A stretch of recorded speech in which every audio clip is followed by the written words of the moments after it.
ఉన్నతుడు మహిమ కలిగిన దేవా, నిత్య నివాసేన మా ప్రియ పరలోకపు తండ్రి, మీకు వందనాలు.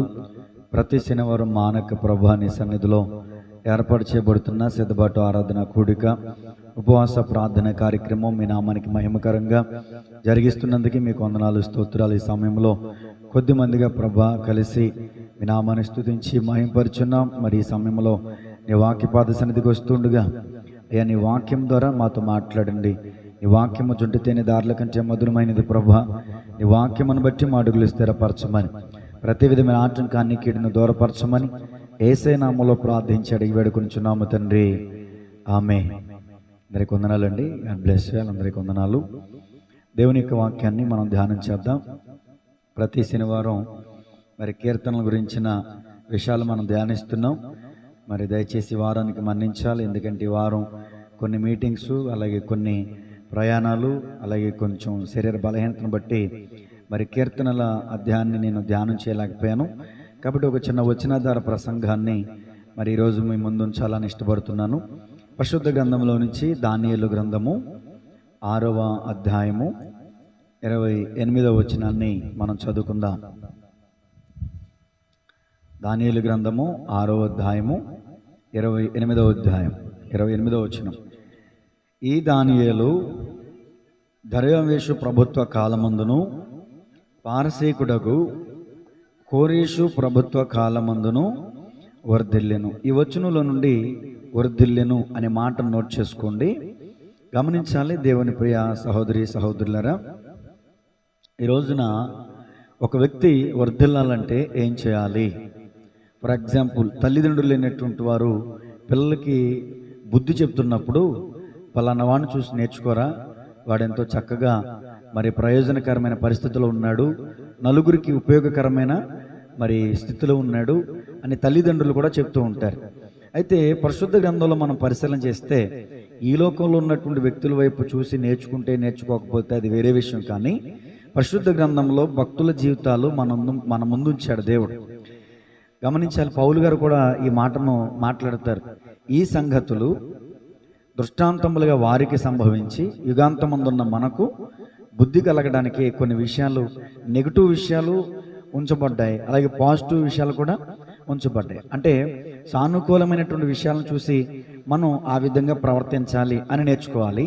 నెగిటివ్ అంటే ఈ విధంగా మనం ప్రవర్తించకూడదు, ఈ విధంగా ప్రవర్తిస్తే మనకు దేవుని గుర్తు వస్తుంది అనే విషయాలు మనం నేర్చుకుంటాం అన్నమాట. కాబట్టి పరిశుద్ధ గ్రంథంలో ఎంతోమంది భక్తులు ఉన్నారు. వాళ్ళల్లో ఒక భక్తుడిని మీ ముందుకి నేను ఈరోజు తీసుకురావడానికి ఇష్టపడుతున్నాను. ఎవరండి అంటే అతను దానియేలు. ఈ దానియేలు అంటే కొంతమంది పరిశుద్ధ గ్రంథంలో దానియేలు పేరు మీద మరి కొంతమంది ఉన్నారు. కానీ ఈ దానియేలు అంటే ఎవరండి? ఈ దానియేలు అంటే ఎవరండి? ఈ దానియేలు అంటే యూదుడై ఉండి మరి యూదా ప్రజలు దేవుని మాట వినకపోవటం వల్ల బబులోను చెరకి అప్పగించిన పరిస్థితులు మనకు తెలుసు. ఆ విధంగా యూదా ప్రజల్లో ఉన్నటువంటి యూదుడైనటువంటి ఈ దానియేలు దేవుని కోపానికి మరి తన ప్రాంతం మీదకి ఉగ్రత వచ్చినప్పుడు బబులోను ప్రాంతానికి అప్పగించబడ్డారు. బబులోను ప్రాంతానికి చెరగా కొనుక్కోబడ్డారు. ఈ దానియేలు చెరగా కొనుక్కోబడినటువంటి వారిలో ఉన్నటువంటి దానియేలు. ఇప్పుడు ఈ దానియేలు ఏ స్థితిలో ఉన్నాడండి అని ఆలోచన చేస్తే గమనించాలి. అనుకూలమైన పరిస్థితుల్లో లేడు, అననుకూల పరిస్థితుల్లోనే ఉన్నాడు.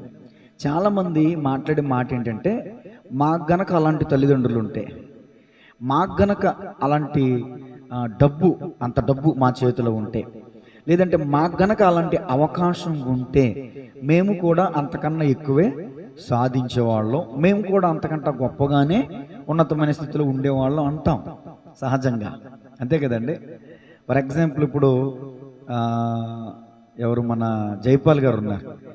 ఆయన పాదయాత్ర చేశారు, సైకిల్ మీద పరిచయం చేశారు, ఎన్నో కష్టాలు పడ్డారు. ఏమండి, తర్వాత ఉన్నతమైన స్థితిలో దేవుడు ఆయన్ని దీవించారు.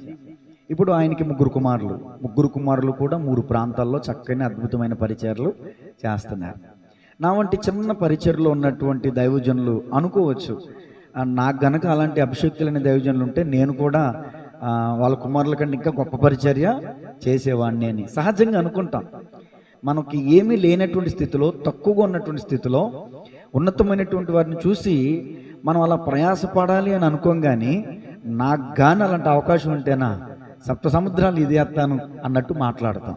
కాబట్టి గమనించాలి దేవుని ప్రియ సంగమా. నేను మీకు చదివినిపించాను. కోరేషు ప్రభుత్వ కాలంలో, దర్యావేషు ప్రభుత్వ కాలంలో దానియేలు ఏం చేస్తూ ఉన్నాడంట? వర్ధిల్లెను.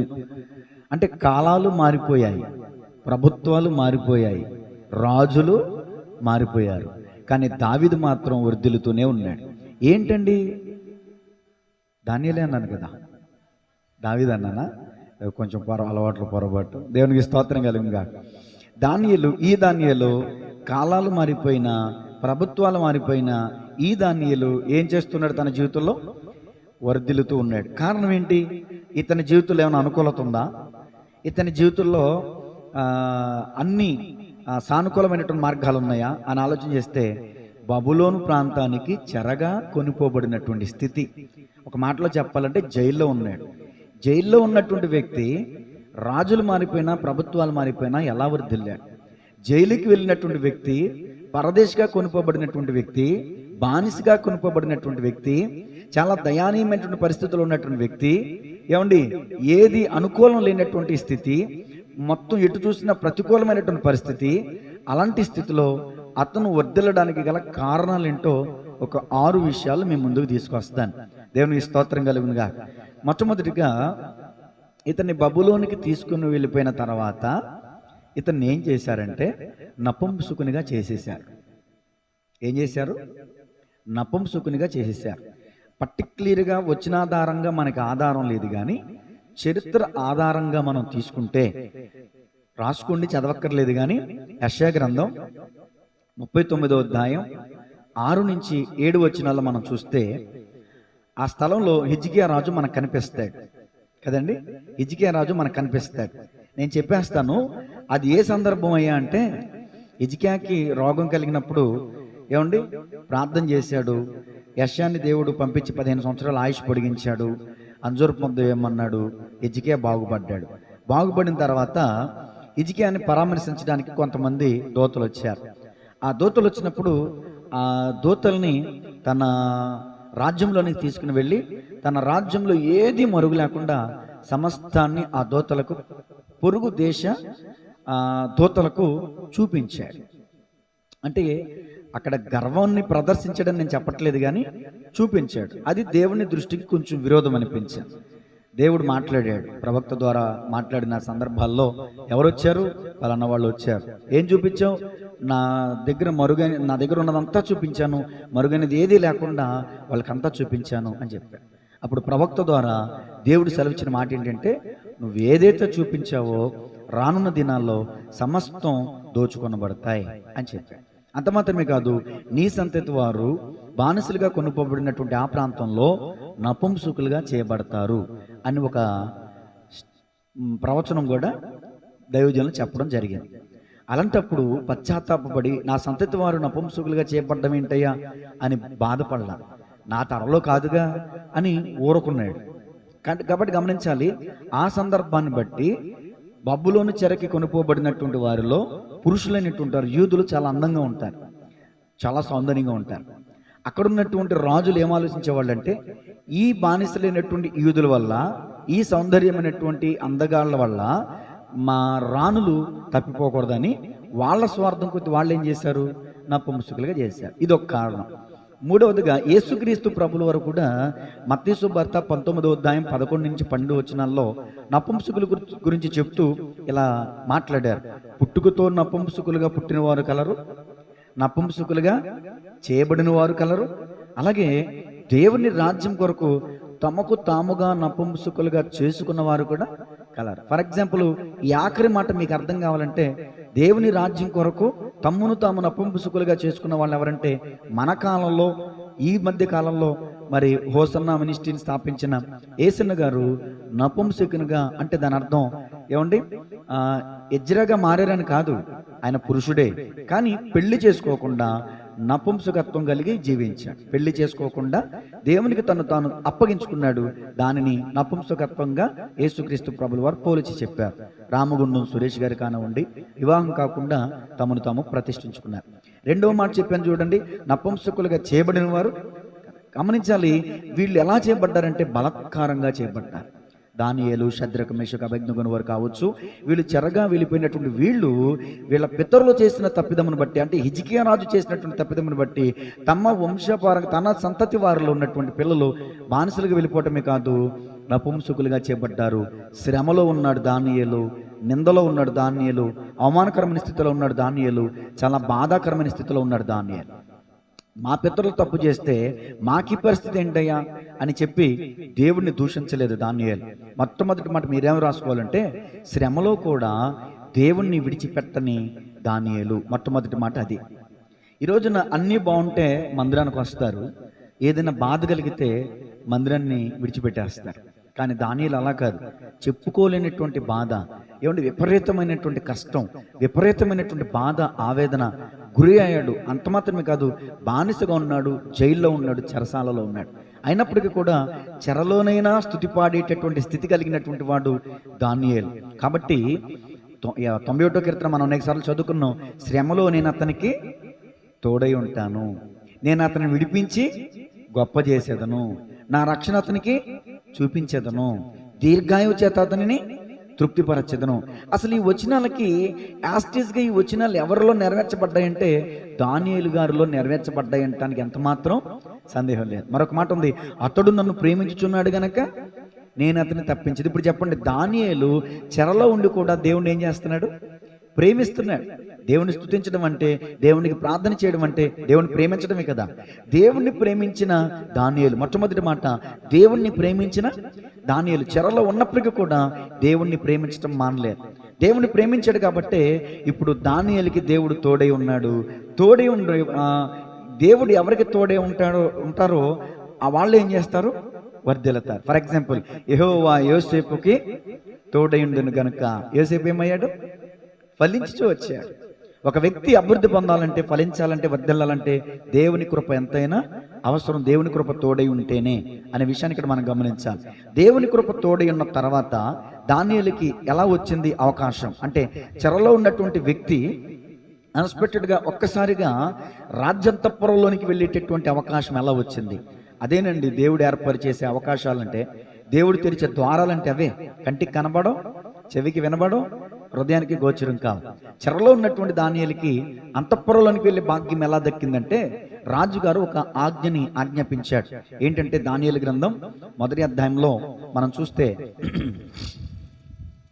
దానియేలు గ్రంథం 1వ అధ్యాయం మనం చూస్తే 3వ వచనం, రాజు అష్పెనజు అను తన నపుంసకుల అధిపతిని పిలిపించి అతనికి ఇలాగూ ఆజ్ఞాపించెను. దానియేలు నపుంసకుడు అని చెప్తున్నారు, మీకు ఆధారం ఏంటని ప్రశ్నించే వాళ్ళు కూడా లేకపోలేదు. ఖచ్చితంగా ఉండొచ్చు, అవునంటారా? ఇప్పుడు 10 మంది, ఇప్పుడు మన సంఘంలో 10 మంది స్త్రీలు ఉన్నారండి. 10 మంది స్త్రీల మీద నేను జాబిలిని ఏం చేశాను? నాయకురాలుగా ఉంచాను. 10 మంది పురుషులు ఉన్నారండి. 10 మంది పురుషుల మీద ఎవరిని నాయకునిగా చేశాను? ఋషిని నాయకునిగా చేశాను. ఇప్పుడు నేను అడుగుతున్న ప్రశ్న, స్త్రీల అధిపతి ఎవరు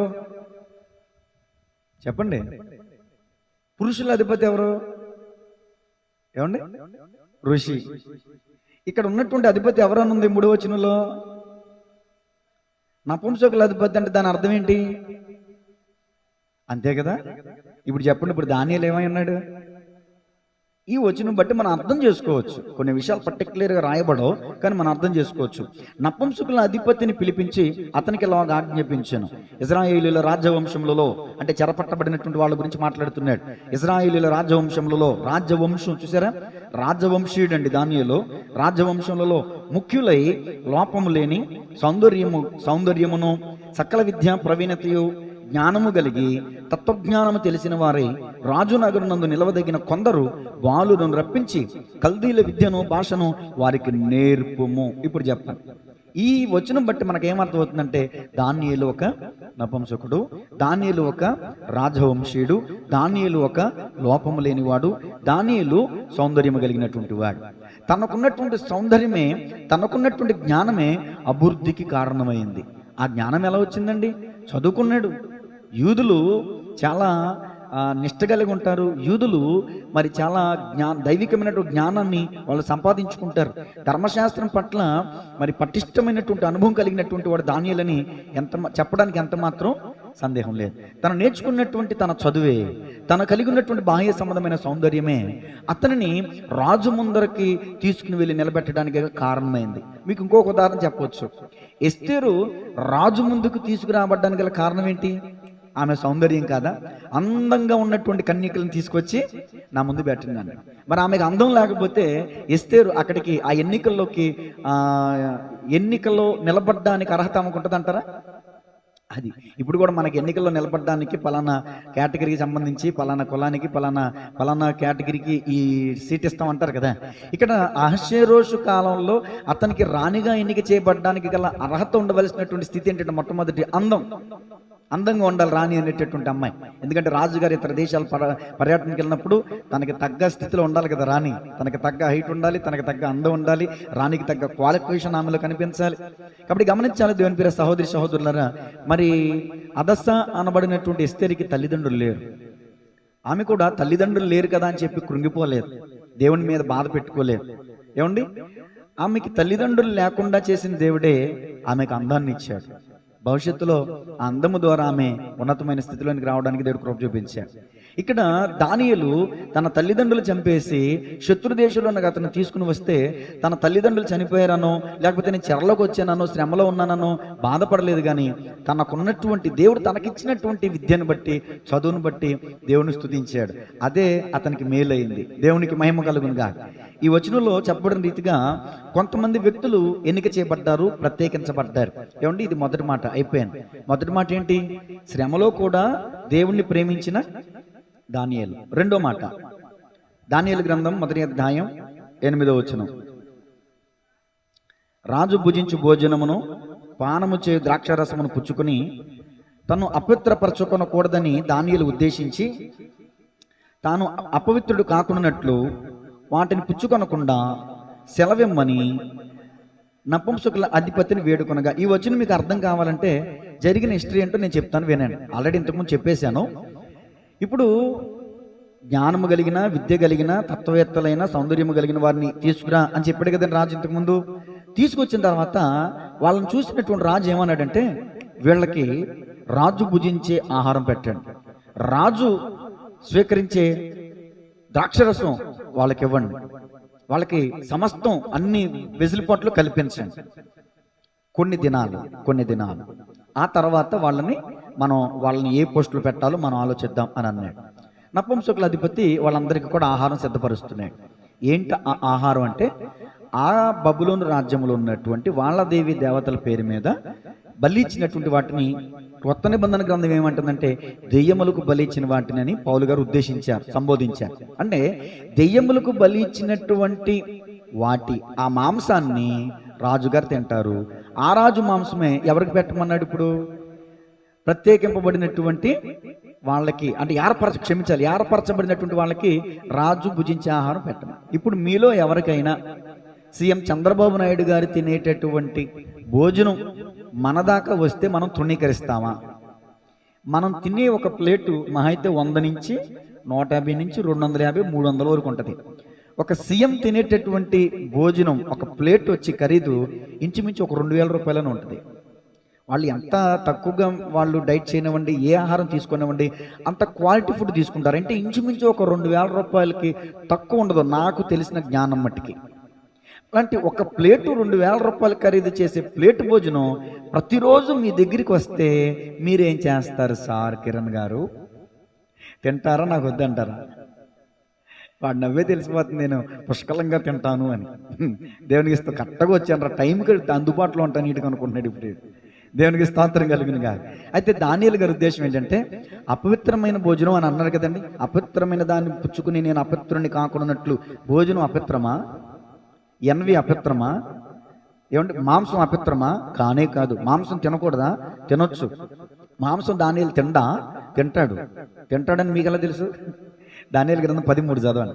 ఈ ఒక్క వచనాన్ని పట్టుకుని మనం మాంసమే దానియేలు అనుకుంటాం. యూదులు బలులు అర్పించరా? బలి మాంసం తింటారు. దానియేలు గ్రంథం 10వ అధ్యాయం 3వ వచనం. 3 వారములు గడుచు వరకు నేను సంతోషముగా భోజనము చేయలేక ఇంటిని, మాంసము కానీ ద్రాక్షారసము కానీ నా నోటికి రాలేదు. ఎప్పుడు? 3 వారాలు ఉపవాసం ఉన్నప్పుడు. మాంసం గురించి ఉద్దేశించి మాట్లాడాడంటే, ఈ ఉపవాసం ఉన్నప్పుడు నేను మాంసం నోటికి రాలేదంటే తర్వాత వచ్చిందనే అర్థం. అంటే ఇప్పుడు ఇతను మాంసాహార శాకాహార? మాంసాహారే. కానీ ఆ స్థలంలో రాజుగారు తినే ఆహారం ఎందుకు తినకూడదని అనుకున్నాడంటే, అది ఆల్రెడీ ఆ ప్రాంతంలో ఉన్నటువంటి, చెప్పాను కదండి, వాటికి బలిచ్చినటువంటి మాంసం నేను తిన్ను, నేను యూదుణ్ణి, సార్ ప్లీజ్ సార్ అని ఆ అధికారిని వేడుకుంటున్నాడు. ఆ అధికారి అంటాడు, ఊరుకోవయ్యా, నేను రాజుకి భయపడేవాడిని, రాజుగారు చెప్పింది ఏం చేయకపోతే నాకు శిక్ష వస్తుంది, నీకే నువ్వు బాగానే ఉంటావు. ఏమనుకుంటున్నాడు? దానిలో ఏమడుగుతున్నాడు? నాకు రాజుగారు తినే మాంసాహారం వద్దయ్యా, నాకు శాఖా ధాన్యాదులు ఇవ్వయ్యా. నేను చెప్పేస్తున్నాను, అక్కడున్న విషయం అంతా చదివితే టైం సరిపోదు కాబట్టి, అయ్యా నాకు కాయగూరల భోజనం పెట్టు, శాఖా ధాన్యాదులు ఇవ్వయ్యా, అయ్యా ప్లీజ్. అంటే నువ్వు నువ్వు కూరగాయల భోజనం పెడతా, నీకు తింటావు, మాంసాహారం తిన్న వాళ్ళు పుష్టిగా ఉంటారు, నువ్వేమో ముఖం ఒడిలిపోద్ది, అప్పుడు రాజుగారు నన్ను నిలదెత్తారు, ఏంటి నీ పరిస్థితి, నువ్వు ఎందుకు చేసేవేలాగాని నన్ను ఖండిస్తారు, నేను శిక్షకు పాత్రున్నావు, అవసరమా అని అంటాడు. దానియేలు గారు అంటారు, ఒక్క 10 దినాలు మమ్మల్ని పరిశీలించు, ఒక్క 10 దినాలు వాళ్ళకి మాంసాహారం పెట్టండి, మాకు శాకాహారం పెట్టండి. 10 రోజులు, 10 అనేది పరీక్షకు సాదృశ్యం. 10 దినాలు అయిన తర్వాత, అయ్యా అధికారి నువ్వు మమ్మల్ని పరీక్షించు, ఆ తర్వాత నీ దృష్టికి ఏది అనుకూలమో అదే చేయన్నాడు. సర్లే అయితే ఇంతగా బతిమాలుతున్నావు కాబట్టి 10 రోజులు నీకేం పెడతాను, కూరగాయల భోజనం పెడతాను అని చెప్పి, ఈ ప్రత్యేకింపబడినటువంటి దానియేలు తనతో ఉన్నటువంటి వాళ్ళు మాంసాహారం తినలాం, కాయగూరల భోజనమే తిన్నారు. 10 రోజులు అయిపోయినాయి. ఇప్పుడు అధికారి వచ్చాడు, ఈ ముఖాలు చూశాడు, మాంసం తిన్నవాళ్ళు ఈ పక్క, కూరగాయలు తిన్నవాళ్ళు ఈ పక్క. ఇప్పుడు చెప్పండి, ఎవరి ముఖాలు పుష్కలంగా కలకల్లాడుతూ ఉండాలి? మనం అనుకునేది ఏంటంటే, మాంసాహారం తిన్నటువంటి వాళ్ళు పుష్టిగా బలంగా ఆరోగ్యంగా కనిపిస్తారని మనం అనుకుంటాం. కానీ ఆ అధికారి ముఖానికి ఎవరు అందంగా, ఎవరు సౌందర్యంగా, ఎవరు బలంగా కనిపించారంటే, మాంసాహారం తిన్న వాళ్ళకంటే కాయగూరల భోజనం తిన్న వాళ్ళ ముఖాలే వెలిగిపోతున్నాయంట, దగదగ మెరిసిపోతున్నాయంట. బా ఇదేమి చిత్రం, సరే బాగుగా ఉన్నారులే, మీకు ఇదే కంటిన్యూ చేస్తానులే అన్నాడు. దేవునికి స్తోత్రం. ప్రస్తుతం ఈ మధ్యకాలంలో ఒక డాక్టర్ గారు చెప్పగా విన్నాను, ఆయన బైపాస్ సర్జరీలు ఎక్కువ చేస్తారంటే, బైపాస్ సర్జరీ చేసేటటువంటి ఆయన ఏం చెప్పాడంటే, మా దగ్గరికి ఎన్వి తినేవాళ్ళు స్ట్రోక్తో వస్తారు, కూరగాయల భోజనం తినేవాళ్ళు కూడా స్ట్రోక్తో వస్తారు. అయితే వీళ్ళకి బైపాస్ సర్జరీ చేసినప్పుడు ఈ ఉండవలసినటువంటి అవయవాలు క్రమంగా ఉండాలి కదా. ఎవరి శరీరంలో ఉన్నటువంటి అవయవాలు క్రమంగా ఉండాల్సిన రీతిలో ఉంటాయి అని అంటే, కాయగూరల భోజనం అంటే వెజిటేరియన్, కాయగూరల భోజనం తిన్నటువంటి వాళ్ళ కడుపులో అన్ని, ఏ అవయవం ఎక్కడ ఉండాలో, ఏ అవయవం ఎలా ఉండాలో, ఎంతవరకు ఉండాలో, ఎంత ఆరోగ్యం ఉండాలో అన్ని అవయవాలు క్రమంగా ఉంటాయంట. ఎవరు కూరగాయల భోజనం తిన్నటువంటి వాళ్ళ స్టమక్ పాడైపోకుండా ఉంటుందంట. వాళ్ళకి సర్జరీ చేయడానికి చాలా తేలికంట. డాక్టర్ గారు చెప్పిన విషయం. ఈ మాంసాహారం తినేటటువంటి వాళ్ళ స్టమక్ చూస్తే, ఇక్కడి నుంచి ఇక్కడ కోస్తారు కదా, కోస్తే అసలు ఏ అవయవం ఎక్కడ ఉంటుందో తెలియదంట, ఎలా ఉంటుందో తెలియదంట, పాడైపోయిందంట. మాంసాహారం తిన్న వాళ్ళకి హార్ట్ సర్జరీ చేయడానికి చాలా కష్టమంట. ఇది ఒక డాక్టర్ గారు చెప్పినటువంటి విషయం.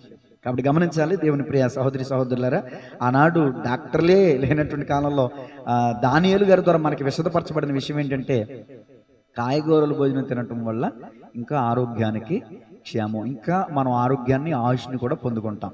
కానీ మనం దేనికి కకృతి పడతాం? మొక్కకి కకృతి పడతాం. చూడండి, ఎక్కడ అసలు ఈ మధ్యకాలంలో నుండి వీడియో చూస్తే కుర్చీలు పగిలిపోయినాయి, బల్లలు పడేశారు. ఒక పెళ్లి భోజనంలో మరి అక్కడ బిర్యానీలో ముక్కలు రాలేదని గొడవ పెరిగి మొత్తం బల్లలో కుర్చీలు మొత్తం గిరటేసేసుకుని కొట్టేసుకుంటున్నారు. బిర్యానీలో ముక్కలు రాలేదేంటి అని అడిగిన పాపానికి గొడవ అయ్యి మొత్తం కంపు చేసేసారు. చూడండి, ఈ రోజున చాలా చోట్ల దేనికి భోజనాలు గొడవలు ఏంటంటే, చర్చిలో గొడవలు ఏంటంటే ముక్కగాడే కదండి, ముక్కగాడే. దానియేలు తన గొంతుకి ఏం పెట్టుకున్నాడండి? ఇక్కడ కత్తి పెట్టుకున్నాడు. అదే వాక్యం చెప్తుంది, ఇదిగో నువ్వు అధికముగా తిండిపోతువైనాడలా నీ గొంతుకి ఏం పెట్టుకోవాలి? కత్తి పెట్టుకోవాలంటే నిజంగా కత్తి తోసేసుకోమని కాదు, లిమిట్, కంట్రోల్ చేసుకోవాలి మన నోటిని అనేది దాని అర్థం. అసలు మరొక మాట ఉంది, అధికముగా మాంసం తినే వాళ్ళతో ఏం చేయొద్దంట, సహవాసమే చేయొద్దని వాక్యం చేద్దాం. కాబట్టి మాంసం తినేవాడే దానియేలు, కానీ అధికముగా మాంసం తినేవాడు, కక్కుర్తి పడేవాడు, అది కొంతమంది ఉంటారు, తేరగా వస్తే ఫ్రీగా వస్తే ఫినాయిల్ తాగే రకాలు అన్నట్టు ఉంటారు. కానీ దానియేలు అలాంటి వాడు కాదు. ఇప్పుడు ఈ రెండో మాట మీరు ఏం రాసుకుంటారు? ప్రత్యేకింపబడి ప్రత్యేకత కలిగి ప్రతిష్ఠతను కాపాడుకున్న దానియేలు. ప్రత్యేకింపబడి ప్రత్యేకత కలిగి ప్రతిష్ఠతను కాపాడుకున్న దానియేలు. అంటే వ్యర్థమైన వాటికి బలిచ్చిన వాటిని తిని తన భక్తి జీవితాన్ని పోగొట్టుకోలేదు, తన అభిషేకాన్ని పోగొట్టుకోలేదు, తన వ్యక్తిగత జీవితాన్ని కాపాడుకున్నాడు. ఈ రోజున మన జీవితం ఎలా ఉంది? మన క్రైస్తవ జీవితం, మన ఆత్మీయ జీవితం ఒకసారి ఎలా ఉందో మనం పరిశీలన చేసుకుందాం. అపోస్తుడైన పౌలు గారు అన్నారు, అపోస్తుల కార్యాలు 2వ అధ్యాయంలో, మూర్ఖులకు ఈ తరం వారికి మీరేం చేయాలంట? వేరే. అక్కడ మద్యపానాసక్తులకి లేకపోతే మాంసాపేక్షులకి దానియేలు, శద్రక్, మేషక్, అబేద్నెగో వారు ఏం చేశారండి? వేరే జీవించారు. కాబట్టి వేరే తన జీవితాన్ని, వ్యక్తిగత జీవితాన్ని కాపాడుకున్నవాడు దానియేలు. ఈ రోజున మన వ్యక్తిగత జీవితాన్ని తిండి విషయంలోనే కానీ ఇంకొక విషయంలో కానీ వ్యక్తిగత జీవితంగా మన జీవితాన్ని కాపాడుకుంటున్నామా? దానియేలు లాగా పరదేశానికి వెళ్ళి ఉండొచ్చు, పొరుగు రాష్ట్రానికి వెళ్ళి ఉండొచ్చు, లేకపోతే పొరుగు దేశమే వెళ్ళి ఉండొచ్చు, పొరుగు ప్రాంతమై ఉండొచ్చు, మనకు తెలియని ప్రాంతమై ఉండొచ్చు, మనకు తెలియని కట్టుబాట్లు అయి ఉండొచ్చు. అక్కడ ఎలాంటి స్థితి అయినా దానియేలు విద్య నేర్పిస్తారా? నేర్పించుకోండి, ఓకే, ఐ డోంట్ కేర్ అని అన్నాడు. పేర్లు మారుస్తారా? మార్చుకోండి, ఐ డోంట్ కేర్ అని అన్నాడు. కానీ మాంసం కాడికి వచ్చారు మాత్రం ఒప్పుకోవాలా? పేర్లు ఏముంటుందండి? పేర్లు మార్చేశారు, దేవతల పేర్లు ఎట్టేశారు. బెల్తేషాజర్ ఆజర్ అని చెప్పి ఏమండి అతనికి దానియేలు తన దేవత పేర్లు పెట్టేస్తే దేవతల పేర్లు పెట్టుకున్నారు, నో ప్రాబ్లం. అక్కడ ఉన్నటువంటి బబులోను భాష నేర్పించారు, విద్య నేర్పించారు, నో ప్రాబ్లం. ఇప్పుడు మన పిల్లలకు కూడా రకరకాల విద్యలు, రకరకాల భాషలు పెడుతున్నారు. చదువుకోండి, నేర్చుకోండి, అన్నీ తెలుసుకోండి, నో ప్రాబ్లం. వేరే ఇతర గ్రంథాలు చదివినంత మాత్రం మన అపవిత్రం కాం. ఏమండి, వేరే ఇతర గ్రంథాలు చదివినంత మాత్రం మన అపవిత్రులం కాం. వేరే పేరుతో పిలుపుచ్చినంత మాత్రం మన అపవిత్రులం కాం. మన ప్రతిష్టతను కాపాడుకోవాలంటే అది మన చేతిలోనే ఉంటుంది. దానియేలు అలా వేరే వ్యక్తిగత జీవితాన్ని కాపాడుకున్నాడు. చూడండి, సముద్రంలో నుంచి ఉప్పు వేరు చేయబడిన తర్వాత ఉప్పు వేరే సముద్రానికి వేరే ఎలాంటి గుణాన్ని కలిగి ఉంటుందో అలాంటి గుణాన్ని భక్తులమైనట్టు మనం కలిగి ఉండాలి. ఉప్పు తెల్లగా ఉంటుంది అంటే దాని అర్థం తెలుపు, పరిశుద్ధతకి సాదృశ్యం. ఇక్కడ దానియేలు తన పరిశుద్ధతను కాపాడుకున్నాడు. ఈ రోజున సముద్రానికి వేరైన ఉప్పు తెల్లగా ఉన్నట్టు ఈ రోజున ఈ లోకానికి వేరైనటువంటి సంఘంలోనికి వచ్చినటువంటి నీవు నేను పరిశుద్ధమైన జీవితాన్ని కలిగి జీవించడానికి ఇష్టపడుతున్నామా? ఎందుకంటే పరిశుద్ధత లేకుండా ఎవడును ప్రభువుని చూడలేడు. ఎన్నటన్నిటికీ దేవుని మందిరానికి అనుకూలం ఏంటండి? పరిశుద్ధతే అనుకూలం. కాబట్టి నెంబర్ 1, పరిశుద్ధులుగా ఉండటానికి దేవుడు మనల్ని పిలిచాడు, అపవిత్రులుగా ఉండటానికి కాదు అనే సంగతిని మనం గ్రహించాలి. తర్వాత ఉప్పులో ఉన్నటువంటి గుణం ఏంటంటే, ఉప్పు దేంట్లో వేసినా కరిగిపోద్ది. నీళ్ళలో వేసినా, మజ్జిగలో వేసినా, కూరలో వేసినా, అన్నంలో వేసినా కరిగిపోద్ది. నేను వాళ్ళతో మాట్లాడను, నేను వాళ్ళ గుమ్మం దొక్కను, నా కంటలో ప్రాణం ఉండగా ఇలా కఠినంగా ఉండటానికి వీల్లేదు. ఉప్పు నేర్పించే మరొక పాఠం ఏంటంటే, ఉప్పు దేనిలో వేసినా కరిగిపోతుంది అంటే మనం సమాధానకరంగా ఉండాలి అనే విషయం మనకు నేర్పిస్తుంది. సమాధానపరుచువారే ధన్యులు, వారు దేవుని కుమారులు అనబడతారు. ఇంకా ఉప్పు ఇంకా దేనికి మనకు సూచిస్తుందంటే, కొలస్సీ పత్రికలో మాట ఉంటుంది, ఇగో మీ సంభాషణ ఉప్పు వేసినట్టుగా ఉండాలి. అంటే దాని అర్థం ఏంటంటే, కూరలు ఉప్పు ఎక్కువైతే ఏమైంది? కసిమైపోద్ది, తినడానికి పనికిరాదు. ఉప్పు తక్కువైతే ఏమైంది? రుచి ఉండదు, తినబుద్ధి కాదు. కాబట్టి అంటే దాని అర్థం ఏంటంటే, మీ సంభాషణ ఉప్పు వేసినట్టు అంటే దాని అర్థం మనం ఏ ప్రాంతానికి వెళ్ళినా, ఏ దేశానికి వెళ్ళినా, ఏ రాష్ట్రానికి వెళ్ళినా మన భాషను బట్టి మన దేవునికి మహిమ రావాలి. అంటే మనం ఎక్కువ మాట్లాడకూడదు, తక్కువ మాట్లాడకూడదు. మనం ఎక్కువగా మాట్లాడితే విస్తారమైన మాటలలో దోషం ఉండక పోదు అని వాక్యం చెప్తుంది. మనం మాట్లాడాల్సిన మాట కంటే తక్కువగా మాట్లాడితే మనం మూలోళ్ళం అనుకుంటాం. సరిగ్గా మాట్లాడకపోతే ఆడు మూలోడు రా, ఆడు మా సరిగ్గా మాట్లాడరా. మాట్లాడాలి, ఎక్కువ మాట్లాడకూడదు, మాట్లాడాలి. అలాగని తక్కువగా మాట్లాడకూడదు. మిత్తంగా ఎంత మనం కూరకు సరిపడా ఎంత తుప్పేస్తామో అలా మన మాటల సంభాషణ ఉండాలి. మనం విస్తరించి మాట్లాడినప్పుడు మన హృదయం చెప్పేద్ది, ఎక్కువగా మాట్లాడుతున్నావు, కానీ మాట్లాడుతున్నావు, నీ మెదడు నీకు చెప్పేది, సిమ్టమ్ ఇచ్చేస్తుంది.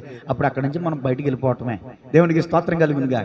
కాబట్టి గమనించాలి, ఉప్పు పరిశుద్ధత కలిగి ఉండాలని నేను చెప్తుంది. 2 సమాధానం కలిగి ఉండాలని చెప్తుంది. 3 మితంగా మాట్లాడాలని చెప్తుంది. ఉప్పు చూడండి, ఏదైనా ఎలక్ట్రికల్ వస్తువులు మనం కొన్నప్పుడు ఎర్త్ పెట్టాలంటాడు కరెంట్ అతను. ఫ్రిడ్జ్ కొన్నా, ఇంకొకటి ఇక ఈ వస్తువులు కొంటే ఎర్త్ పెడతాడు. ఎర్త్ పెట్టేటప్పుడు ఒక ఇనప వస్తువు పెట్టి దానికి ఈ కాపర్ వైర్ ఇచ్చి కనెక్షన్ ఇచ్చి దాంట్లో బొగ్గు, ఉప్పు కూడా వేస్తాడు. ఏంటంటే దాని అర్థం ఏంటంటే, పిడుగులు పడినప్పుడు ఆ పిడుగుల ద్వారా ఈ పనిముట్లు పాడైపోకుండా చూడండి, ఆ ఉరుములు సైతం అడ్డుకోవడానికి ఉపయోగపడేదే ఉప్పు. అంటే బాహ్య సంబంధమైనటువంటి విద్యుత్ శక్తిని లాంటి అంటే పిడుగులు వంటి శక్తిని కూడా నియంత్రించేటటువంటి శక్తి దేనికుంది? ఉప్పుకుంది. అంటే దాని అర్థం ఏంటంటే, మీరు అపవాది తంత్రములను ఎరిగిన వారై అపవాదిని ఎదురించుటకు తగిన శక్తి కలిగిన వారై ఉన్నట్లు మీరు సర్వాంగ కవచాన్ని ధరించుకోండి. ప్రస్తుతమందు అంధకార సంబంధులకు దురాత్మలను మనం ఫేస్ చేయాలి, పోరాడాలి. ఉప్పు ఏ విధంగా విద్యుత్ శక్తిని ఏమంటే మరి కలిగి ఉంటుందో, ఆ శక్తిని నియంత్రించే శక్తిని కలిగి ఉంటుందో, మనం కూడా దురాత్మలు మన మీద ఏలుబడి చేయకుండా వాటిని అడ్డుకునే శక్తిని కలిగి ఉండాలని ఉప్పు మనకు నేర్పిస్తుంది.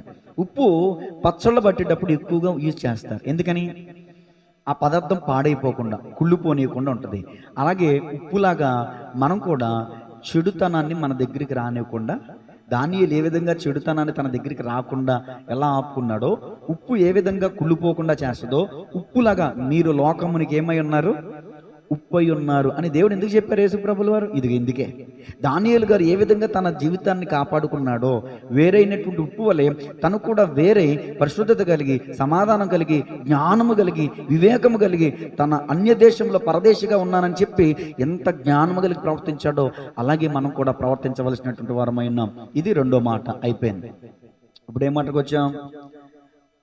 ఎన్ని మాటలు చెప్పుకున్నాం ఇప్పటి వరకు? 2 మాటలు. ఒకటి, దేవుని ప్రేమించిన దానియేలు. 2, ప్రత్యేకమైన జీవితాన్ని కలిగి ప్రతిష్ఠితను కాపాడుకున్న దాని. 3వ మాట, దైవ జ్ఞానం కలిగిన దానియేలు. రాసుకోండి, దైవ జ్ఞానం కలిగిన దానియేలు. దానియేలు గ్రంథం 1వ అధ్యాయం 17వ వచనం. ఈ పుస్తకంలోనే ఉండాలి, మీరు ఎక్కడికి వెళ్ళవసరంలా. ఈ 4 బాలుర సంగతి ఏమనగా, అంటే దానియేలు, షద్రక్, మెషకు, అబేద్నెగో అన్నమాట. దేవుడు వారికి జ్ఞానమును సకల శాస్త్ర ప్రవీణతయు వివేచనయు అనుగ్రహించాను. మరియు దానియేలు సకల విధములకు దర్శనములను స్వప్న భావములను గ్రహించు తెలివి గలవాడై ఉండెను. చెప్పండి, ఇప్పుడు దానియేలుకు ఉన్నటువంటి క్వాలిఫికేషన్ ఏంటండి? దానియేలు వర్ధిల్లడానికి గల కారణాలు ఏంటంటే, ముందు చెప్పాను 2 కారణాలు. తర్వాత 3వ కారణం ఏంటంటే, దేవుని జ్ఞానంతో నింపబడ్డాడు. ఈ రోజున ఈ భూప్రపంచంలో చూస్తే కొన్ని రకాల జ్ఞానాలు ఉన్నాయి. ఎన్ని రకాల జ్ఞానాలు ఉన్నాయి? రాసుకోండి, నేను చెప్పేస్తాను.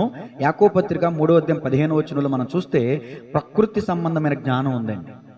2, అంటే దెయ్యముల వంటి జ్ఞానం ఉందండి. భూ సంబంధమైన జ్ఞానం, దెయ్యముల వంటి జ్ఞానం ఉంది. పైనుండి దిగి వచ్చిన జ్ఞానం. 3 విషయాలు రాయబడ్డాయి అక్కడ. 1, ప్రకృతి సంబంధమైన జ్ఞానం. 2, దెయ్యముల వంటి జ్ఞానం. 3, పైనుండి దిగి వచ్చిన జ్ఞానం. అంటే మనలో చాలా మంది ప్రకృతి సంబంధమైన జ్ఞానాన్ని కలిగి ఉంటారండి. ఫర్ ఎగ్జాంపుల్, సొలొమోన్ మహారాజు ఉన్నాడు, వృక్షశాస్త్రం రాసాడు ఆయన, జంతు శాస్త్రం రాసాడు ఆయన. ఇది ప్రకృతి సంబంధమైన జ్ఞానం. ఇది కూడా దేవుడు ఇవ్వాలనుకోండి. ఇది ఈ విషయం చాలా మంది చదివి మంచి మంచి చదువులు చదివి మంచి నాలెడ్జ్ సంపాదిస్తారు. ఇది ప్రకృతి సంబంధమైన జ్ఞానం. మరి దెయ్యాల జ్ఞానం ఏంటండి అంటే, కొన్ని సందర్భాల్లో తప్పించుకోవలసినటువంటి విషయానికి వస్తే దెయ్యం పట్టినట్టు యాక్షన్ చేస్తారు. వాస్తవానికి అలాగే దెయ్యం పట్టదు. అరే ఎన్నవా, దెయ్యం పట్టినట్టు యాక్షన్ చేస్తారు. నిద్రలో లేచినట్టు, కొంతమందికి నిద్రలో లేచి నడిచే అలవాటు ఉంటుంది. కానీ వీళ్ళు ఏం చేస్తారంటే, తప్పించుకోవడం కోసం, ఆ టైంలో తప్పు చేసే టైంలో తప్పించుకోవడం కోసం నిద్రలో లేచినట్టుగా నడిచినట్టుగా యాక్షన్ చేస్తారు. కొంతమంది దెయ్యాలు పట్టినట్టుగా జుట్టు రబ్బుసుకుని పిచ్చికి ఆకలేసి యాక్షన్ చేస్తారు. ఇది దెయ్యముల వంటి జ్ఞానం, దెయ్యముల వంటి జ్ఞానం. కానీ మనం ఏం జ్ఞానం కలిగి ఉండాలి? ప్రకృతి సంబంధమైన జ్ఞానం కలిగి ఉండాలి, మంచిదే. దెయ్యముల వంటి జ్ఞానం మనం కలిగి ఉండకూడదు. పైనుండి వచ్చే జ్ఞానం యొక్క ప్రాముఖ్యత, విశిష్టతలు అక్కడే యాకోబు పత్రిక 3:15 రాయబడింది. పైనుండి దిగి వచ్చిన జ్ఞానం ఎలా ఉంటుందంటేనండి, మృదువైనదంట, సమాధానకరమైందంట, పవిత్రమైందంట, త్వరగా లోబడేటటువంటిది అంటండి. నాకు జ్ఞాపకం వస్తుంది ఒక మాట, సామెతలు 14:1, జ్ఞానవంతురాలు తన ఇల్లు కట్టుకుని 3 రాళ్ళు తన ఇల్లు తన చేతులతోనే ఓడబెరుక్కును. ఇప్పుడు మనం ఏ జ్ఞానం కలిగి ఉండాలి? పుస్తకాల జ్ఞానం కలిగి ఉండాలా? భౌతికపరమైన, లేకపోతే దయ్యముల వంటి జ్ఞానం కలిగి ఉండాలా? పైనుండి వచ్చే జ్ఞానం కలిగి ఉండాలంటే, పైనుండి వచ్చే జ్ఞానం అంటే దేవుడిచ్చే జ్ఞానం, దేవుడిచ్చే జ్ఞానం. కొలస్సీ 2:3, బుద్ధి జ్ఞానముల సర్వసంపదలు ఆయన ఏందే గుప్తమైన. మరి మనకి జ్ఞానం, పైనుండి దిగి వచ్చే జ్ఞానం మనకు కావాలంటే ఏం చేయాలి? ప్రార్థన చేయాలా? ప్రార్థన చేయాలి, మంచిదే. కానీ దానికంటే మంచిది వెదుకుడి. ఏం వెతకాలి? బైబిల్ వెతకాలి, దేవుని వాక్యాన్ని వెతకాలి. దేవుని వాక్యాన్ని మనం ధ్యానిస్తున్నప్పుడు, దేవుని వాక్యాన్ని మనం చదువుతున్నప్పుడు, దేవుని వాక్యంలో ఉన్నటువంటి జ్ఞానం, వాక్యమే దేవుడు కదండి, ఆయన ఎందుకు గుప్తమైందంట జ్ఞానం. కాబట్టి వాక్యాన్ని చదవటం ద్వారా, వాక్యాన్ని వినడం ద్వారా మనకి దైవికమైన జ్ఞానం లభిస్తుంది. ఇది ఎక్కడ బయట కొంటే వచ్చేది కాదు, పుస్తకాలు కొంటే వచ్చే జ్ఞానం కానే కాదు ఇది. ఒక మాట ఉంది, ఇప్పుడు గుణవతి అయిన భార్య దొరుకుట అరుదు, అట్టిది ముత్యముల కంటే అమూల్యమైనది. ముత్యముల కంటే అమూల్యమైనది, ముత్యముల కంటే శ్రేష్టమైనది ఇంకోటి ఏంటిదండి? జ్ఞానం. జ్ఞానం ముత్యముల కంటే. ఇప్పుడు గుణవతి అయిన భార్యని ముత్యముతో పోల్చారు, ముత్యముతో పోల్చారు గుణవతి అయిన భార్యని. ముత్యము కంటే శ్రేష్టమైంది జ్ఞానం. అసలు ఆ జ్ఞానమే లేకపోతే ఆ భార్య ఇంకెందుకు? అంతే కదండి. భార్య అయినా, భర్త అయినా, విశ్వాస అయినా, మనమైనా దైవజ్ఞానం కలిగిన దానియేలు వలె మనం జ్ఞానం కలిగి జీవిస్తే వర్ధిల్లుతాం. అసలు వర్ధిల్లుతాం అటు ఉంచండి, బ్రతికి బట్ట కట్టేస్తాం. ఎందుకు చెప్పనా? నీ జ్ఞానము నీకు కావలి కాయనని వాక్యం చెప్తుంది. జ్ఞానం మనల్ని ఏం చేస్తుంది? కావలి కాస్తుంది. నీ జ్ఞానం నిన్ను తప్పిస్తుంది. సామెతల గ్రంథం మనం చదివితే జ్ఞానం మనల్ని తప్పిస్తుంది. ఉదాహరణ చెప్పమంటారండి? ఇదే గ్రంథంలో నుంచి మీకు నేను చూపిస్తాను.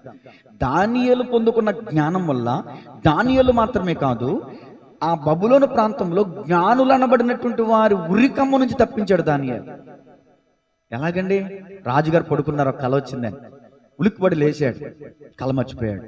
ఇప్పుడు ఆ భావం తెలుసుకోవాలి. ఏం చేయాలి? తన రాజ్యంలో ఉన్నటువంటి సకల విద్య ప్రావీణ్యత కలిగినటువంటి శకునుగాండ్రను, జ్ఞాన విద్య ప్రవీణత కలిగిన వారిని పిలిపించాడు. అయ్యలారా వినండి, రాత్రి నాకు ఒక కల వచ్చింది, ఆ కల భావాన్ని మీరు నాకు తెలపాలి అని అన్నాడు రాజుగారు. వెంటనే ప్రాంతం అక్కడ ఉన్నటువంటి జ్ఞానులందరూ ఏమన్నారు? అయ్యగారు కల చెప్పండి, భావం చెప్తాం అని అన్నాడు. ఈ రాజుగారు ఏమన్నాడు? కల మర్చిపోయా, కల మర్చిపోయా. అదేంటి రాజుగారు, కల మర్చిపోతే మేము ఎలా చెప్పం? కళ మీరే చెప్పాలి, భావం మీరే చెప్పాలి. ఇది ఎట్లా ఉంటుంది?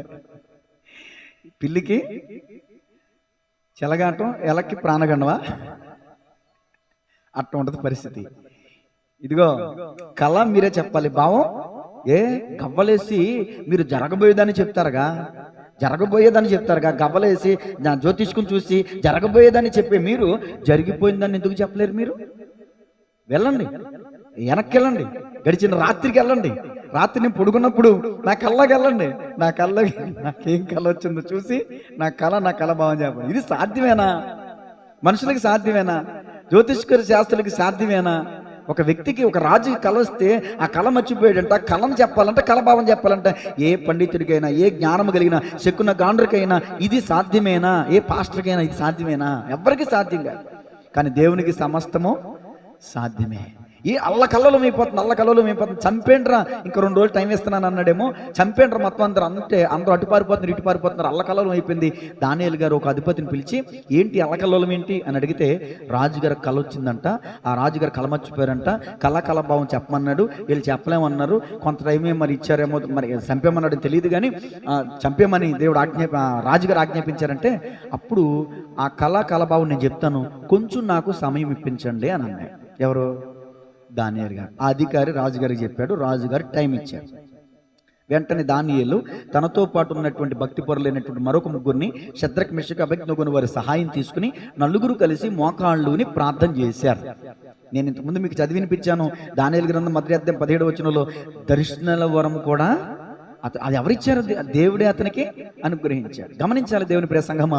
2వ అధ్యాయం 17 నుంచి 19 వచనాలు చూస్తే, వాళ్ళు ప్రార్థన చేయగా దేవుడు రాజుగారి కన్న కళని తెలియజేశాడు. ఆ కళ యొక్క భావాన్ని దానియేలుకి తెలియజేశాడు.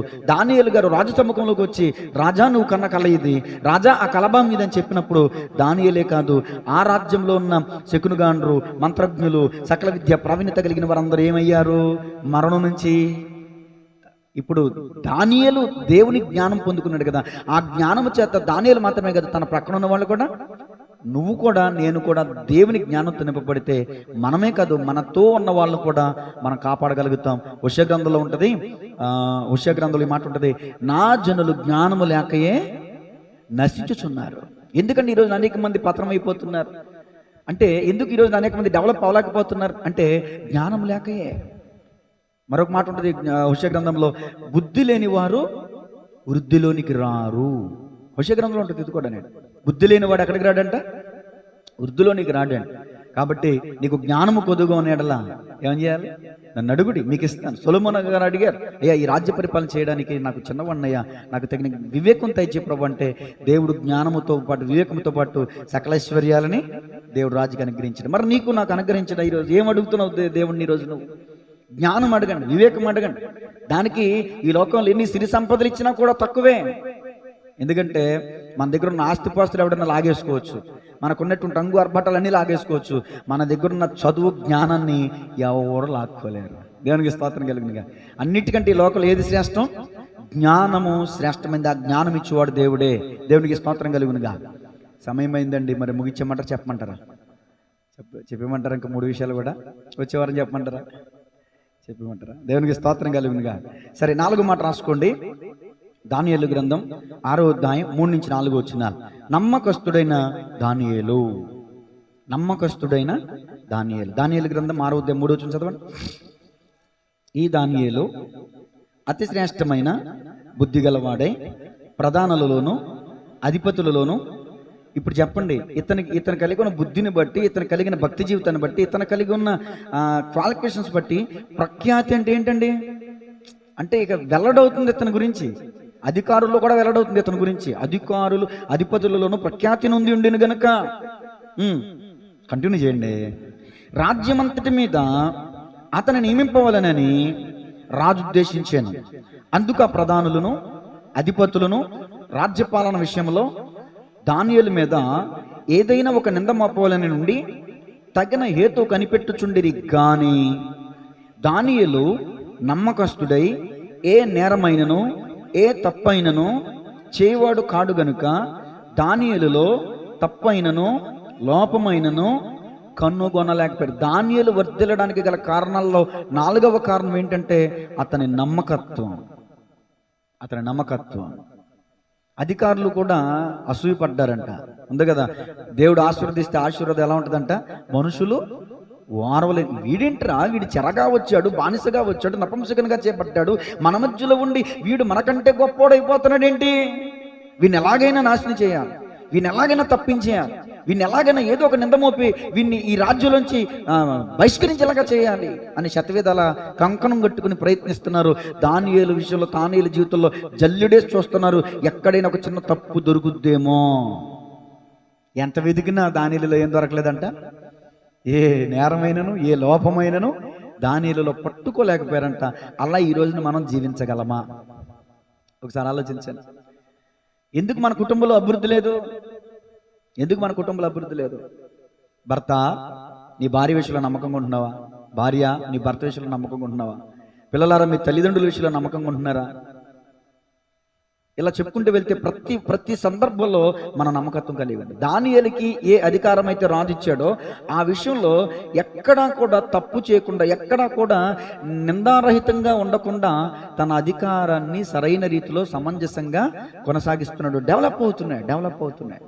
దానియేలును చూసి ఈర్ష్యతో అసూయతో కొంతమంది కుట్ర పన్నాలనుకున్నారు, కానీ ఆ అవకాశం కూడా వారికి లేకపోయింది. ఎందుకంటే వాక్యం చెప్తుంది, సామెతలు 28:20 రాసుకొని చదవద్దు. సామెతలు 28:20, నమ్మకమైన వానికి మెండైన దీవెనలు కలుగును.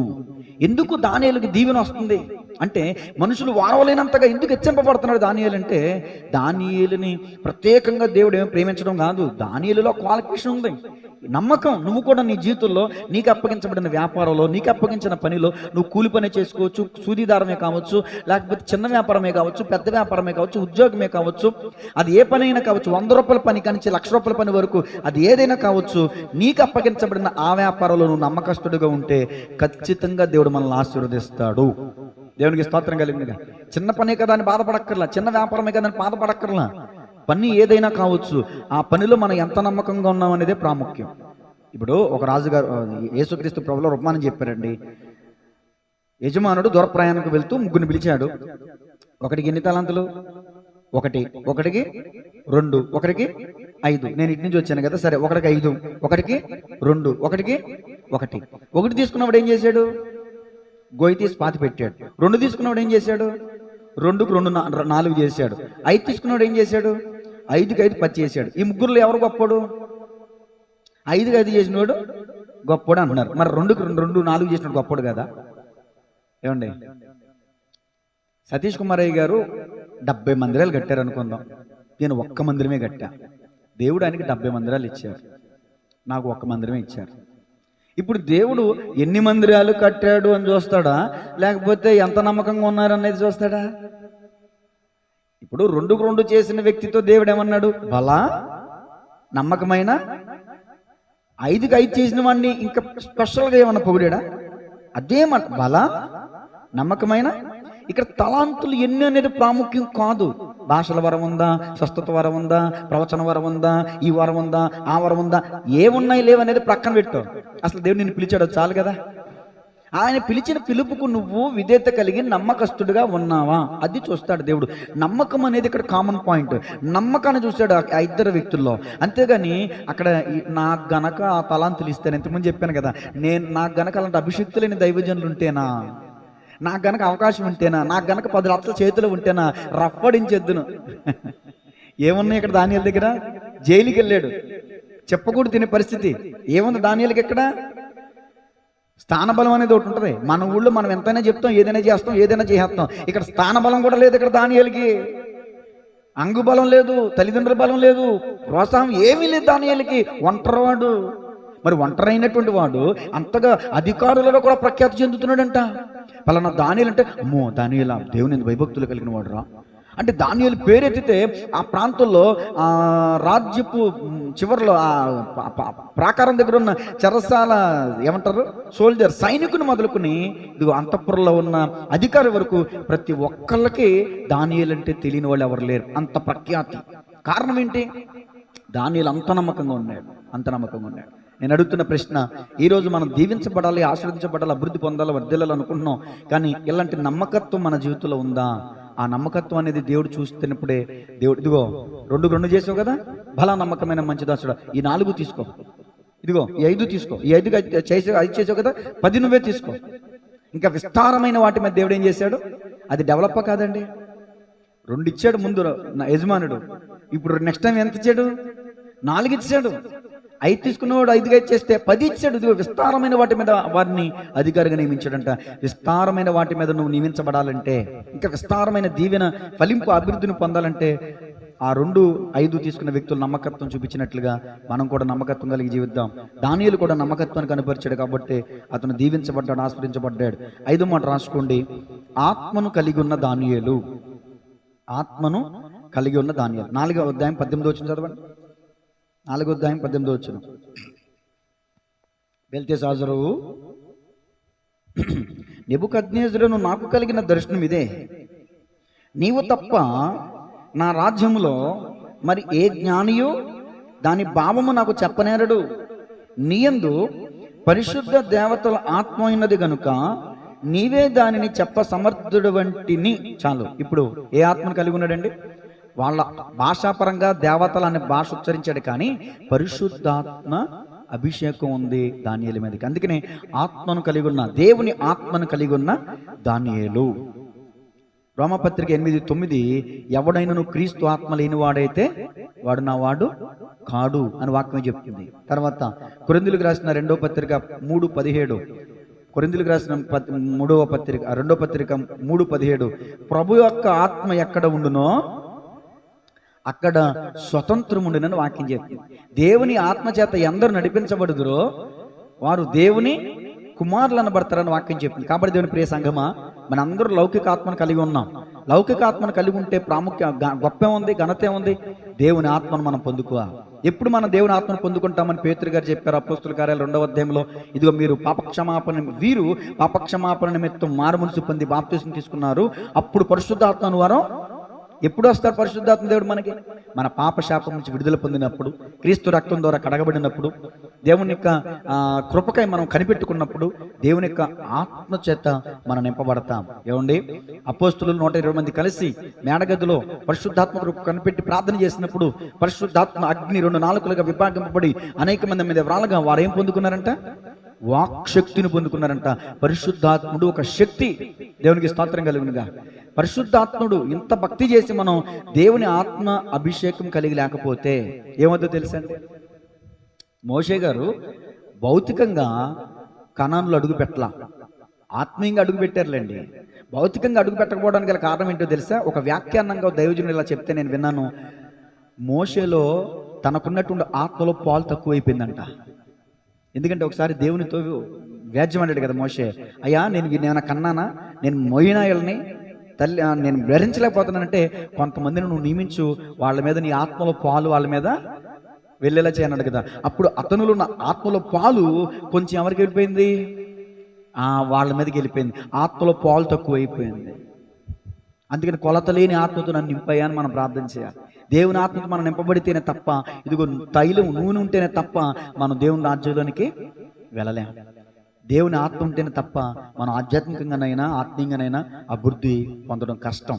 దేవుని స్తోత్రం చెప్పండి గట్టిగా. హల్లెలూయా. గత ఆదివారం చెప్పాను, ఏం అడగాలి అంటే పరిశుద్ధాత్మను అడగాలి. అడుగుడి మీకు ఇవ్వబడును, తట్టుడి తెరవబడును అని. ఆఖరిలో ఏముంటుందంటే, తన్ను అడుగు వారికి పరిశుద్ధాత్మను ఎంతో నిశ్చయముగా అనుగ్రహించును. లోకాసువార్త 11:9-13 వచనాలు. లోకాసువార్త 11:9-13 వచనాలు గత ఆదివారం చెప్పాను నేను.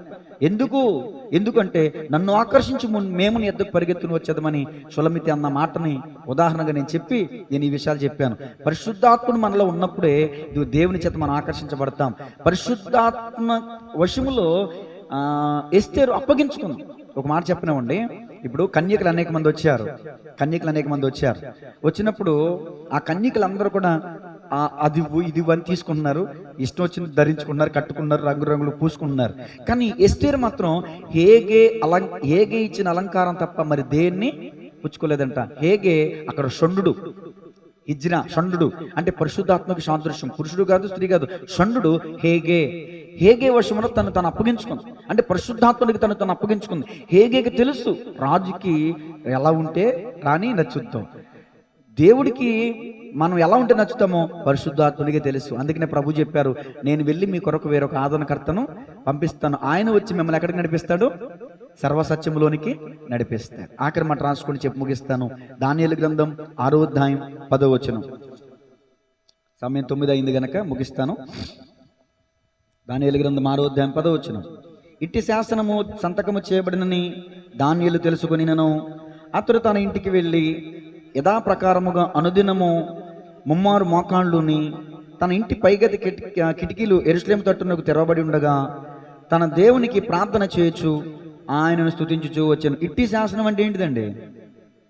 దేవునికి కాక వేరొకరికి మనవి చేస్తే వారిని సింహాల బోనులో పడవేస్తారన్న శాసనం. ఇట్టి శాసనం జారీ చేయబడిన తెలిసినప్పటికీ కూడా రేపొద్దున్న ఆదివారం ఎవరైనా మందిరాలకు వస్తే ఆధార్ కార్డులు క్యాన్సిల్, ఇంకేంటమ్మా బియ్యం కార్డు క్యాన్సిల్ అన్నారు అనుకోండి, ఏంటి పరిస్థితి? అయ్యగారు రమ్మంటారా? ముందు మనల్ని అడిగి ప్రశ్న. మళ్ళీ అయ్యగారిని దేవునికి స్తోత్రం కలిగింది కానీ సింహాల బొన్లో పడేస్తాము అంటే కూడా దానియేలు ఏం చేయడం మానలేదు. వాన వస్తే ప్రార్థన మానేస్తాం, కొద్ది ఎండ ఎక్కువైతే ప్రార్థనకు మానేస్తాం, ఏదైనా ఫంక్షన్ వస్తే మనం ప్రార్థనకు మానేస్తాం. కానీ ప్రాణం పోయే పరిస్థితి అయినా దానియేలు ఏం మానలేదు. దినమునకు 3 మార్లు ప్రార్థించిన దానియేలులా నన్ను పాడతాం అంతే. అట్టి అభిషేకం, అట్టి తృష్ణ, అట్టి తీవ్రత, అట్టి తీర్మానం కలిగి మనం జీవించలేకపోతున్నాం. దానియేలు పరదేశిగా ఉన్నప్పటికీ, అంత ఎచ్చుగా దీవించబడినప్పటికీ, అంత ఎచ్చుగా ఆశ్రయించబడినప్పటికీ ఏం విడిచిపెట్టలేదు అతను భక్తి జీవితాన్ని. అధికారులలో కూడా ప్రఖ్యాతి అంట. నేను ఇప్పుడు సామాన్యమైన వ్యక్తిగా ఉన్నా, పిలిచి నాకు ఎమ్మెల్యే గారు పోస్ట్ ఇచ్చారు అనుకోండి, సరిగ్గా పట్టుమని నెలలో ఆదివారం అన్న మందిరానికి వస్తానంటారా? నవీను నువ్వు చెప్పానన్న ఈ రోజుకి, పాస్టర్ గారు మీరు చెప్పిండి ఈ వారానికి, నాకు ఎందుకంటే నేను ఆ మండలానికి వెళ్ళాలి, ఈ మండలానికి, అక్కడ నాకు ఈ పనులు, ఇక్కడ ఈ పనులు. అంటే మనకి లోకంలో పనులు ఎక్కువయ్యేసరికి, అధికారం ఎక్కువయ్యేసరికి, సంపాదన ఎక్కువయ్యేసరికి ఏం తగ్గిపోద్ది? మన ఆత్మీయ జీవితంలో భక్తి తగ్గిపోద్ది. అధికారులలో ప్రఖ్యాతి నొందిన స్థానంలో ఉన్నప్పటికీ కూడా తను ఎంత అధికారి అయినా, తనకి ఎంత ఒంగొంగి దండాలు జనాలు పెడుతున్నా అతను మాత్రం మోకాళ్ళు వేసి ఎవరికి దండం పెడుతున్నాడు? ఇదో చేతులెత్తి ఇలా ప్రార్థన చేస్తున్నాడంట, మోకాళ్ళు వేసి. అయ్యా నీకు స్తోత్రం అయ్యా. దినముకు ముమ్మారు దేవునికి ప్రార్థించుట మానలేదు. పరిశుద్ధ గ్రంథంలో ప్రార్థన యొక్క ప్రాముఖ్యత మనం జ్ఞాపకం చేసుకుంటే, హిజ్కియా ప్రార్థన ఒక్క దూతను పంపించి దేవుడు 1,85,000 మందిని హతమార్చాడు. హన్న ప్రార్థన, ఆమెకి దేవుడు గర్భఫలం ఇచ్చాడు. పరిశుద్ధ గ్రంథంలో యెహోషాపాతు ప్రార్థన చేస్తే యుద్ధం చేయకుండానే శత్రులతో విజయాన్ని ఇచ్చాడు. ఆసా భక్తుడు ప్రార్థన చేస్తే లెక్కకు విస్తరించిన మించి తన సైన్యమేమో 4 లక్షలే, లెక్కకు మించి విస్తారమైన మిడుతుల దండు వంటి సైన్యముతో ఆసా జయం పొందడానికి దేవుడు ఆసాకి ఏం చేశాడు? ఆసా ప్రార్థన విని దేవుడు విజయం ఇచ్చాడు. యెహోషాపాతు ప్రార్థన విని యెహోషాపాతుకి విజయం ఇచ్చాడు. హన్న ప్రార్థన విని హన్నాకి దేవుడు గర్భఫలం ఇచ్చాడు. హిజ్కియా ప్రార్థన విని 1,85,000 మందిని ఒక రాత్రి దేవుడు హతమార్చాడు. ఇలా పరిశుద్ధ గ్రంథంలో చెప్పుకుంటూ వెళితే ఎంతోమంది ప్రార్థన పరులు ప్రార్థన వల్ల రాజ్యాలను జయించారు, సింహాల నోళ్లను మూసారు, అగ్ని బలాన్ని చలార్చారు. కారణం ప్రార్థన. ఈ రోజున ప్రార్థన నిర్లక్ష్యం చేస్తున్నాం. కొంచెం బిజీ అయితే చాలు, కొంచెం ఈ రోజున మనకి పేరు వస్తే చాలు, లోకంలో కొంచెం పేరు వస్తే చాలు, కొంచెం ఘనత వస్తే చాలు, కొంచెం డబ్బు పెరిగితే చాలు, కొంచెం ఆస్తి పెరిగితే చాలు, ఈ రోజున దేవుని సన్నిధిని సైతం నిర్లక్ష్యం చేసేటటువంటి పరిస్థితిలో మన కళ్ళ ముందే మనం చూస్తున్నాం. కాబట్టి దేవుని ప్రియ సంఘమా, 6 విషయాలు చెప్తారా? మొట్టమొదటి మాట, దానియేలు వర్ధిల్లడానికి గల కారణాల్లో మొట్టమొదటి కారణం ఏంటి చెప్పండి? దేవుని ప్రేమించిన. ఎప్పుడు ప్రేమించాడు దానియేలు దేవుడు? శ్రమలో కూడా దానియేలు దేవుణ్ణి శ్రమలో కూడా దానియేలు దేవుని ప్రేమించాడు. అది ప్రాముఖ్యం. రెండో మాట, ప్రత్యేకింపబడి ప్రత్యేకమైన జీవితం కలిగి ప్రతిష్ఠితను కాపాడుకున్న దానియేలు. 3, దైవజ్ఞానం కలిగిన దానియేలు. 4, నమ్మకస్తుడైన దానియేలు. 5, ఆత్మను కలిగి ఉన్న దానియేలు. 6వ మాట, ప్రార్థనా జీవితాన్ని కలిగి ఉన్న దానియేలు. తలలో వంచండి, ప్రార్థన చేసుకుందాం. ఈ 6 విషయాలు మన జీవితంలో ఉన్నాయా? శ్రమలో దేవుణ్ణి స్తుతించే వాళ్ళగా ఉన్నామా? కొన్ని సందర్భాల్లో తిండి విషయంలోనే కావచ్చు, కొన్ని విషయాల్లో మనం నోటిని కట్టుకునే వాళ్ళగా, శరీరాన్ని నిగ్రహపరుచుకునే వాళ్ళగా ఉన్నామా? మరి దేవుని జ్ఞానం కలిగిన వాళ్ళగా ఉన్నామా? మనం చేస్తున్న పనులు నమ్మకత్వమైనటువంటి స్థితి కలిగి ఉన్నామా? లౌకిక ఆత్మే కాదు, దేవుని ఆత్మను కలిగి ఉన్నామా? ఏమీ లేనప్పుడే కాదు, అన్నీ ఉన్నప్పుడు, డెవలప్ అయినప్పుడు కూడా దేవుణ్ణి మానక స్తుతించే అలవాటు మనం కలిగి ఉన్నామా? దానియేలు వర్ధిల్లడానికి గల కారణం ఏంటి? కోరేషు కాలమందును, దర్యావేషు కాలమందును, ప్రభుత్వ కాలమందును దానియేలు వర్ధిల్లేను. ఎందుకు వర్ధిల్లాడు అంటే తన వ్యక్తిగత జీవితాన్ని మనం పరిశీలించాం. ఎన్నో యోగ్యమైన లక్షణాలు ఉన్నాయి అతనిలో. ఈ రోజున మనలో ఉన్నాయా లక్షణాలు? ప్రార్థన చేసుకుందాం ఎవరికి వాళ్ళే కొద్ది నిమిషాలు. స్తోత్రమయ, స్తోత్రమయ, స్తోత్రం, స్తోత్రం, స్తోత్రం, స్తోత్రం, స్తోత్రం, స్తోత్రం, స్తోత్రం, స్తోత్రం. మహాపరిశుద్ధుడు, మహోన్నతుడు, మహిమ కలిగిన దేవా, నిత్య నివాసం అప్పుడే పరలోకపు తండ్రి, ఈ సమయంలో నీ పాద సన్నిధికి వచ్చాం ప్రభువా. నీ వాక్యం ద్వారా నాతో మాత్రం మీరు స్పష్టంగా మాట్లాడారు. దానియేలు వర్ధిల్లడానికి గల కారణాలు ఏంటి? ఎవరి దానియేలు? ఎక్కడికి చెరగా వెళ్ళాడు? చెరలో ఉండి ఏం చేశాడు? ఎలా తన జీవితాన్ని ప్రత్యేకించుకున్నాడు? ఎలా తన భక్తి జీవితాన్ని కాపాడుకున్నాడు? ఎలా తన ప్రవర్తన జీవితాన్ని కలిగి ఉన్నాడు? తన ప్రవర్తనను బట్టి ఏ విధంగా హెచ్చించబడ్డాడు? హెచ్చించబడిన స్థితిలో కూడా ఏ విధంగా నీకు ప్రార్థించుట మానలేదు? అనేకమైన విషయాలు మీరు తెలియజేశారు ప్రభువా. ఈరోజు వచ్చిన వారు కొంతమందే అయినప్పటికీ కూడా నీ వాక్యం విరివిగా ప్రకటించడానికి మీరు చూపిన కృపను బట్టి మీకు వందనాలు. ఈరోజు కొన్ని అనివార్య కారణాల వల్ల రాలేకపోయారు కొంతమంది ఆత్మ బిడ్డలు, వారిని కూడా క్షమించండి. మరొక పర్యాయం వారికి మందిరానికి వచ్చే అవకాశం దయచేయండి. నాదొక్కటే ఆశ ప్రభువా, మందిరానికి ఆదివారం వస్తున్న బిడ్డలందరూ కూడా శనివారం రావాలి, కుటుంబ సమేతంగా రావాలి. ఒక్క ఆదివారం ఆరాధనకి పరిమితం కాకూడదు, శనివారం ఉపవాస ప్రార్థనకు కూడా రావాలి అనేది నా అనుదిన ప్రార్థన ప్రభువా. అయ్యా మీ చిత్తమైతే మీరు ఆకడ ఆలస్యమైతే ప్రభా నా ప్రార్థనకు సమాధానం దయచేయండి అని ప్రార్థిస్తున్నాను. ఆదివారం ఏ విధంగా మందిరం నింపబడుతుందో అదేవిధంగా శనివారం కూడా నీ మందిరంలో ఖాళీ ఉండకూడదు ప్రభా. ప్రతి ఒక్కరికి కూడా ఒక ఆలోచన దయచేయండి. ప్రార్థన జీవితాన్ని నిర్లక్ష్యం చేస్తున్నాను. వారానికి ఒక పర్యాయం ఉపవాస ప్రార్థనకి వెళ్ళాలి, దేవుని మందిరంలో నా యొక్క బాధను చెప్పుకోవాలి. యెఫ్తా యెహోవా సన్నిధిలో తన సంగతంతా వినిపించుకున్నాడు. యెఫ్తా జీవితంలో దేవుడు విజయాన్ని ఇచ్చాడు. నా జీవితంలో కూడా నేను విజయాన్ని పొందుకోవాలంటే ఉపవాస జీవితాన్ని, ఉపవాస ప్రార్థన జీవితంలో కలిగి ఉండాలి. అట్లీస్ట్ ఉపవాస ప్రార్థనలోనైనా, ఉపవాసం లేకపోయినా ఉపవాస ప్రార్థనలోనైనా నేను పాల్గొనాలి అనే ఒక ఆలోచన అయ్యా మెలకువ నా ఆత్మ బిడ్డలకు దయచేయండి ప్రభువా. ఆత్మీయ తీవ్రత కలిగి ప్రార్థన పట్టుదల కలిగి ఉండమని వాక్యం చెప్తుంది. ఆసక్తి విషయంలో మాందులైపోతున్నారు ప్రభా, ఆధ్యాత్మికమైన జీవితంలో స్వామిరిపోతులైపోతున్నారు ప్రభా. అయ్యా నా ఆత్మ బిడ్డలు జ్ఞాపకం చేసుకోండి. ప్రార్థన జీవితాన్ని నిర్లక్ష్యం చేయకుండా తండ్రి మెలకువ కలిగి, విశ్వాసము కలిగి, పట్టుదల కలిగి, విసుగక ప్రార్థించేటటువంటి ఆత్మీయ బిడ్డలను నాకు దయచేయండి ప్రభా. అయ్యా అట్టి వారిని లేవనెత్తండి ప్రభా, ప్రార్థనా పరులను లేవనెత్తండి నైనా, ప్రార్థించే వారిని లేవనెత్తండి ప్రభా.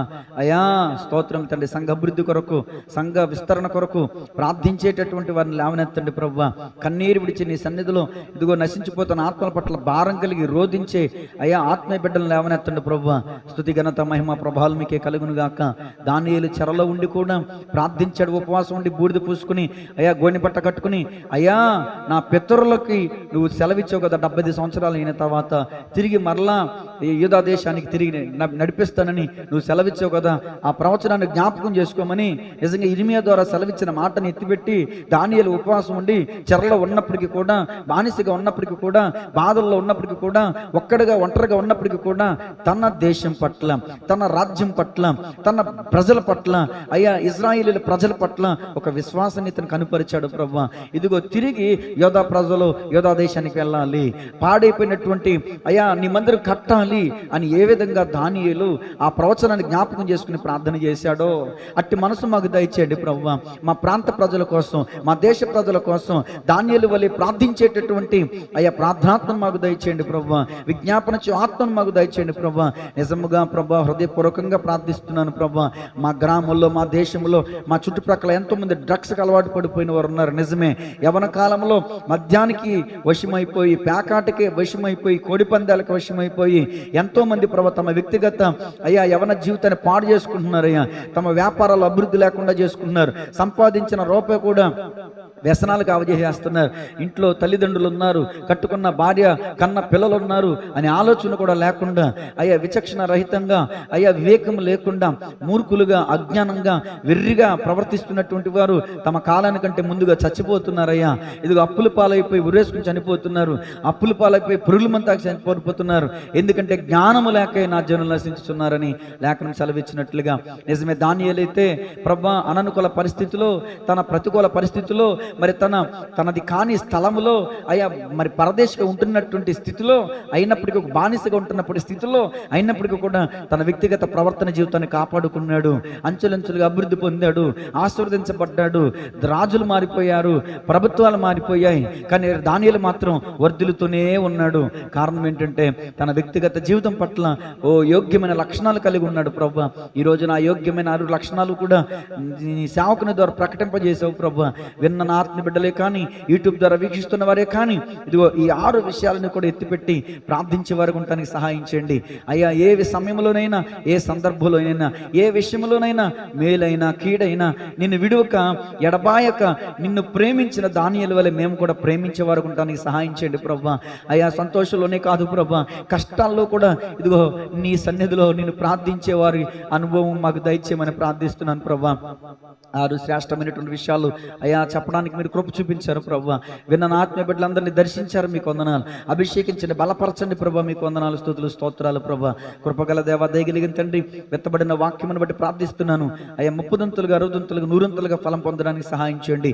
దానియేలు వర్ధిల్లినట్లుగా ఇది ఈ వాక్యమైన ప్రతి ఒక్కరూ కూడా దానియేలు వంటి యోగ్యమైన ప్రవర్తన జీవితాన్ని అనుసరించి మేలు పొందుకునేవారుగా, దీవించబడేవారుగా, వర్ధిల్లేవారుగా, ఆశీర్వదింపబడిన స్థితిలో నా ఆత్మీయ బిడ్డలు ఉండటానికి సహాయం చేయమని, అలా యూట్యూబ్ ద్వారా వీక్షిస్తున్న వారిని కూడా వర్ధిల్ల చేయమని, అభివృద్ధి పరచమని, దీవించమని, ఆశీర్వదించమని, సమస్త ఘనత మహిమ ప్రభావాలు మీకు ఆరోపిస్తూ యేసు నామములో ప్రార్థించి అడిగి వేడుకొనుచున్నాము తండ్రి, ఆమేన్. తండ్రి అయిన దేవుని ప్రేమ, కుమారుడైన యేసుక్రీస్తు ప్రభుల వరకు కృప, ఆదరకర్త అయిన పరిశుద్ధాత్మనికను సహవాసం కూడి వచ్చిన బిడ్డలకును, వాక్యం తమ హృదయాలను సరి చేసుకున్న వారికి, సకల కోటి పరిశుద్ధులకును సదాకాలము తోడేండి నడిపించి బలపరిచి స్థిరపరచునుగాక.